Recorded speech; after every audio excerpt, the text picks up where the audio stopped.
क्या आपने कभी सोचा है कि भारत में इतने सारे शहरों के नाम के आखिर में पुर या आबाद क्यों होता है? जयपुर, कानपुर, रायपुर, अहमदाबाद, मोरादाबाद, हैदराबाद जैसे नाम सिर्फ संयोग नहीं है। इनके पीछे छिपी है सदियों पुरानी कहानियां, संस्कृतियों की परछाइयां और इतिहास के राज। तो आइए जानते हैं पुर और आबाद की कहानी, एक रोमांचक ऐतिहासिक यात्रा पर। सबसे पहले बात करते हैं पुर की। पुर ये शब्द आपने कई शहरों के नाम में सुना होगा, जयपुर, कानपुर, नागपुर, रामपुर। लेकिन कभी सोचा है ये पुर आखिर है क्या? असल में पुर की जड़ें जाती है संस्कृत भाषा तक। संस्कृत में इसका मतलब होता है नगर, किला या कोई बसा हुआ स्थान। और ये कोई नया चलन नहीं है। पुर हमें मिलता है रामायण, महाभारत और वेदों में भी। जैसे हस्तिनापुर, जहां से महाभारत की कहानी शुरू होती है। इंद्रपुर, जिसे आज हम दिल्ली के नाम से जानते हैं। नागपुर, अमरपुर, सिंधुपुर, हर एक नाम अपने पीछे एक इतिहास लेकर चलता है। असल में जब पुराने समय में कोई राजा नया शहर बसाता था तो वो उसे पुर से जोड़ देता। जैसे जयपुर, जिसे 1727 में महाराजा सवाई जय सिंह ने बसाया था, और इसका नाम उन्हीं के नाम पर रखा गया क्योंकि उस समय पुर मतलब होता था ये शहर संगठित है, बस चुका है और महत्वपूर्ण है। और ये चलन सिर्फ उत्तर भारत में नहीं था, दक्षिण भारत में भी हमें ऐसे कई नाम मिलते हैं। वेंकटपुर, तिरुपुर, कांचीपुरम। यानी पुर एक पैन इंडियन पहचान बन गया था, जो भारत की सभ्यता, बस्ती और संरचना का हिस्सा बन गया।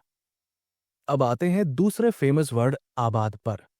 आपने जरूर नोटिस किया होगा कि कई शहरों के नाम के पीछे आबाद लिखा होता है, जैसे मुरादाबाद, हैदराबाद, फिरोजाबाद। तो अब सवाल ये उठता है कि ये आबाद है क्या? और ये हर जगह क्यों जुड़ता है? असल में आबाद एक फारसी शब्द है। इसका मतलब होता है बसाया गया, विकसित या एक ऐसा इलाका जो फूलता फलता हो। कुछ लोग ये भी मानते हैं कि इस शब्द में आब यानी पानी भी शामिल है, क्योंकि फारसी भाषा में आब का मतलब होता है पानी। और जहां पानी होता है वही जीवन होता है, खेती होती है और वही बस्ती बस सकती है। इसीलिए पुराने जमाने में जब कोई नई जगह बसाई जाती थी तो उसकी पहचान बनाने के लिए उसके नाम के साथ आबाद जोड़ दिया जाता था। उदाहरण के तौर पर मुरादाबाद, ये शहर रामगंगा नदी के किनारे बसा था।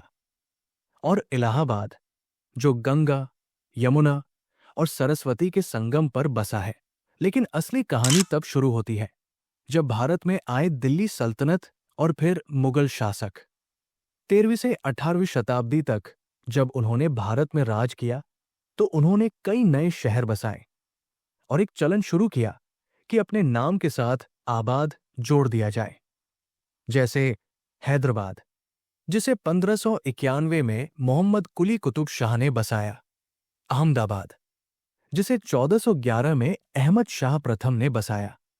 और फिरोजाबाद। ये सारे शहर ऐसे थे जिनके पीछे किसी राजा, नवाब या शासक का नाम जुड़ा था। इस परंपरा से दो बड़े फायदे होते थे। एक, शासक का नाम उस शहर के जरिए हमेशा के लिए अमर हो जाता था। और दूसरा, उस जगह को आबाद करना, यानी वहां बाजार बसाना, पानी की व्यवस्था करना, इमारतें बनवाना और वहां जीवन को फलने फूलने देना। ये उस समय एक बहुत सम्मानजनक कार्य माना जाता था। अगर आपको ये जानकारी रोचक लगी हो तो वीडियो को लाइक, शेयर और चैनल को सब्सक्राइब करना न भूलें।